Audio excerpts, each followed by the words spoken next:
are these people? Yeah, I kind of wanted to save him for the end, but I had a feeling he was going to be next. I think everybody here has certainly heard of this guy. Julian? Yeah, that guy, the WikiLeaks guy. You know, a lot of what we do is about press freedom and printing what is inconvenient, and so many quotables and so many things are dedicated. So much time at this network and on this show has been dedicated to this man's case. Many of us did not think he was ever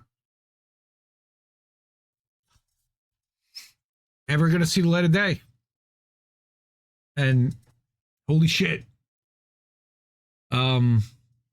We covered the last 3 years of it, plus almost 4.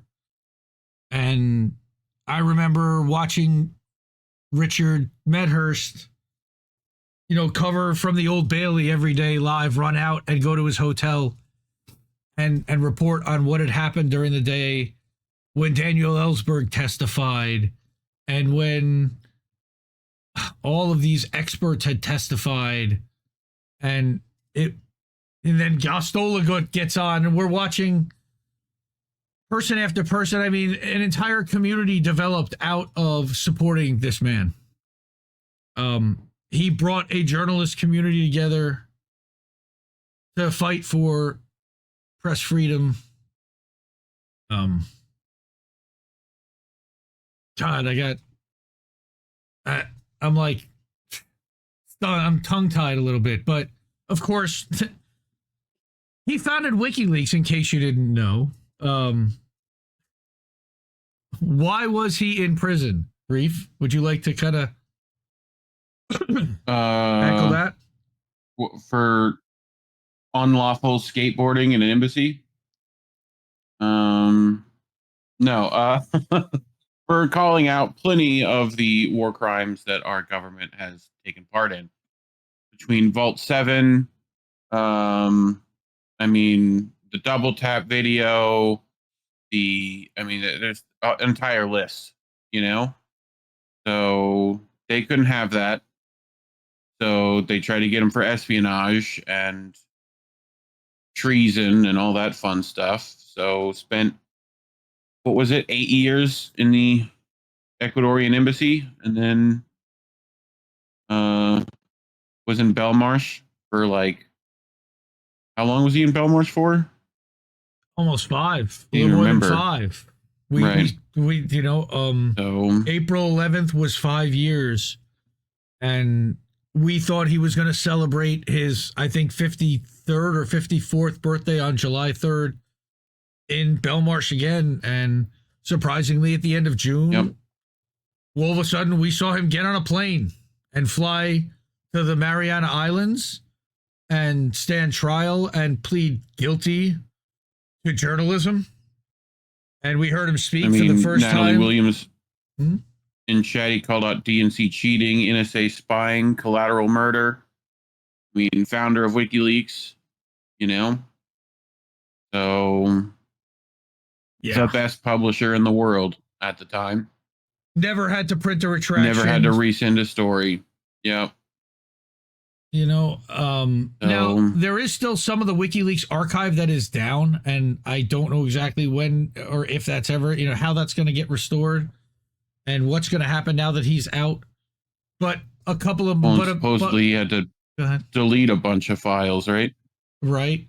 But on September 30th, he actually spoke at the PACE hearing, which was the Council of Europe held a hearing and then a Q&A session for certain members to be able to ask Julian direct questions and hear him kind of answer off the cuff. And again, it was something to see. There were a lot of questions still to be asked. There's still a long way to go, but this was a lot further than any of us ever expected to be right now. And, the wonderful Jesse Jett, INN member, and he provided our intro show music tonight. the pre-show music. Wrote a recent piece called "The Win," and if I encourage any of you to go back and watch either of the last two episodes of live episodes of American Tradition where he performed it live, and it talks about that he couldn't necessarily feel the joy that everybody else did. While we're thrilled that he's out, there was a sacrifice that still had to be made, which we all kind of expected. We would have had to give up something, and he would have had to give up something, and it's unrealistic. Never let anyone take your joy from you. Oh, dude, don't even ruin this moment with that voice, please. That's that. Yeah. Yeah. But, you know, yes, Jesse wrote Conviction, Winter, and Belmarsh. And this was a follow-up. And kind of, he wrote it in the days following Julian getting on that plane and trying to capture his emotion during that moment and freeze that in time, which, again, I certainly appreciate. So damn, man.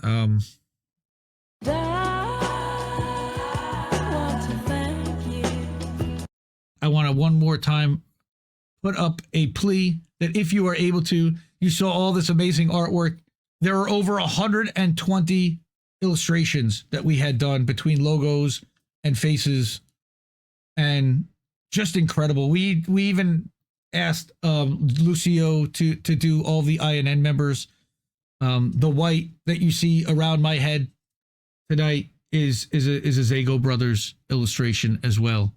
Zago, Reef and Colin. I don't think maybe Colin's on. Yeah, Collins and Himbo and Big Mad Crab have all changed their profiles, as well as I think Rob Durden might have made his as well. But everyone at INN got one, and they can choose to do whatever they want with it.